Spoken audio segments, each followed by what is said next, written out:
Setelah menikah, kupikir akan lebih cepat dikasih keturunan. Ternyata tak segampang yang dibayangkan. Kami harus menunggu selama 3 tahun. Dan itu dramanya, bukan main guys. 1 bulan setelah menikah aja udah ditanya, udah isi. 5 bulan setelah menikah, udah isi apa belum? Belum lagi ada yang bilang, kamu KB. Sengaja ya belum mau punya momongan. Belum lagi pergi ke acara-acara besar. Omongan orang yang bilang, syukur aku cepat isinya. Jadi aku nggak perlu dengar pertanyaan kapan isi. Tetangga lagi pakai nyanyiin lagu mandul segala. Ya elah, siapa juga yang nggak mau cepet isi kan? Semua orang setelah menikah itu pengennya cepet langsung dikasih kan? Tapi kan semuanya tergantung Tuhan toh. Setelah usia pernikahan 3 tahun, ketika aku udah berserah, aku gak mau memaksakan kehendakku. Aku serahkan semuanya pada kehendak Tuhan. Di waktu yang gak disangka-sangka, Tuhan kasih juga kami kepercayaan untuk jadi orang tua. Tepatnya di bulan April 2022. Waktu itu aku ngerasa badanku udah gak enak. Sempet demam juga selama 3 hari. Yang dirasa itu kepalanya berat banget. Terus semua tubuh itu ngilu. Kupikir aku terkena cikungunya guys.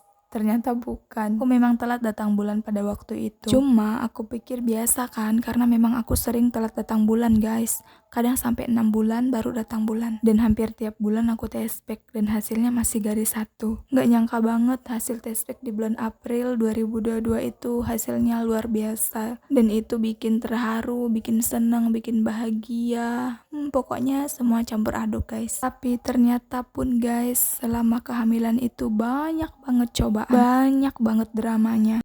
Ketika tahu aku udah hamil, maka yang pertama kita kasih tahu itu adalah orang tua dan keluarga dekat. Menurut kepercayaan orang tua zaman dulu-dulu itu, khususnya orang Dayak, di awal-awal kehamilan gak boleh langsung dipublish guys. Kalau bahasa Dayaknya itu amali atau pamali, atau bisa juga dibilang pantang ya. Sampai di usia kehamilan di atas 4 bulan baru boleh dipublish guys. Jadi waktu itu aku gak ada posting apapun tentang kehamilan guys di media sosial manapun, termasuk juga WhatsApp. Sampai di usia kehamilan 6 bulan baru aku berani posting, baru berani cerita sama teman-teman atau tetangga, itu pun kalau ditanya. Sampailah suatu ketika aku pertama kali posting di media sosial, tapi itu di WhatsApp ya guys. Ya sebagai seorang perempuan yang sangat menanti-nanti momongan, pasti pingin juga lah orang tahu ya bahwa aku tuh udah hamil gitu. Pingin juga ngasih tahu ke mereka-mereka yang selama ini ngomongin aku mandul, bahwa omongan mereka tuh terbantahkan dengan mujizat yang Tuhan kasih. Tapi ternyata postingan pertamaku itu bikin satu orang itu merasa tersinggung, atau bisa aku bilang iri kali ya, karena sebenarnya kami itu sama-sama pejuang garis 2 guys. Tapi kalau menurut aku sih nggak perlu iri ya guys, karena kalau teman senang, teman bahagia, harusnya kita ikut senang dan bahagia juga ya guys ya. Nah aku tuh kurang ngerti kenapa respon temanku terhadap postingan pertamaku itu sepertinya kurang baik guys. Gak lama setelah aku bikin postingan itu, dia juga langsung bikin postingan dengan tulisan pamer. Awalnya aku abaikan aja guys, karena aku pikirkan itu entah dia bikin status untuk siapa, kita juga nggak tahu kan. Ternyata semakin lama semakin jadi. Ada satu momen pas itu di acara besar, aku foto full badan dan aku jadiin story di WhatsApp. Dan itu juga ternyata mengusik dia guys. Lagi-lagi dia bilang aku pamer. Dan waktu itu usia kehamilanku udah 8 bulan guys. Lalu itu sangat mengusik aku ya guys ya. Ya aku tanya lah. Terjadilah perdebatan di situ guys. Itu aku nggak mau ceritain ya guys ya. Jadi aku cuma mau bilang guys, jangan pernah iri sama pencapaian orang lain. Kalaupun kita belum bisa berada di titik itu, maka berusahalah dan berdoa. Tuhan pasti kasih kok kalau kita sungguh-sungguh. Karena kita kan gak pernah tahu seberapa besar perjuangan mereka untuk mendapatkan momongan. Kalau aku pribadi dulu berusaha untuk menjauhkan rasa iri terhadap kehamilan orang lain. Justru aku berdoa semoga apa yang dia alami, aku juga bisa alami. Apa yang dia rasakan, aku juga bisa rasakan gitu guys. Dan puji Tuhan berkat novena 3 Salam Maria, Tuhan mengabulkan doa kami. Oke guys, sampai di sini dulu ceritaku hari ini. Sampai jumpa di cerita selanjutnya.